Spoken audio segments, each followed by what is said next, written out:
ప్రధాన ఎన్నికల్లో కుప్పం, పిఠాపురం, మంగళగిరి ఇలాంటి కొన్ని కాన్స్టిట్యూన్సీలు వీళ్ళు ఆడిన ఆటలు చూస్తే అది భయంకరంగా ఆటలాడే పరిస్థితికి వచ్చారు.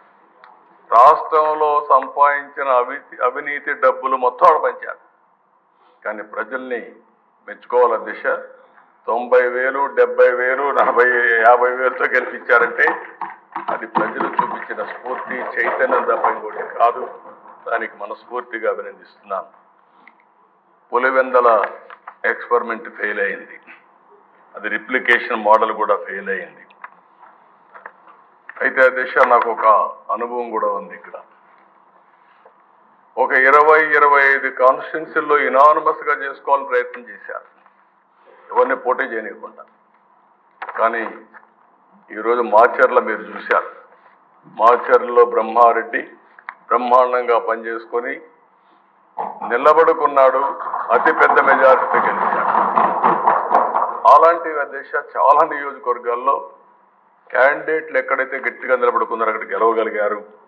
దానికి కారణం ఈ దుర్మార్గమైన పాలన పోవాలని చెప్పి ఆలోచించి తీర్పిచ్చే పరిస్థితికి వచ్చారు. అందుకే దిశ రాష్ట్రంలో చర్చ కూడా జరగాల్సిన అవసరం ఉంది. ఈరోజు నేను ఒకటే మీ అందరికీ విజ్ఞప్తి చేస్తున్నా. నిన్న మొన్న మనందరం కూడా మాట్లాడుకున్నప్పుడు కొన్ని డిస్కస్ చేశారు. నేను నా రాజకీయ జీవితాల దిశ ఇంతవరకు ఎప్పుడు కూడా హత్యకు మళ్ళీ సమాధానం హత్య అనేది నా ఉద్దేశం కాదు. ఎప్పుడైతే కక్షకు మనం పోతామో అక్కడి నుంచి ఇది రావణాసుడి కష్టమారిగా తయారవుతుంది. నేను ఇక్కడ తప్పు చేసిన వ్యక్తుల్ని ఎట్టి పరిస్థితుల్లో వదిలిపెట్టాం.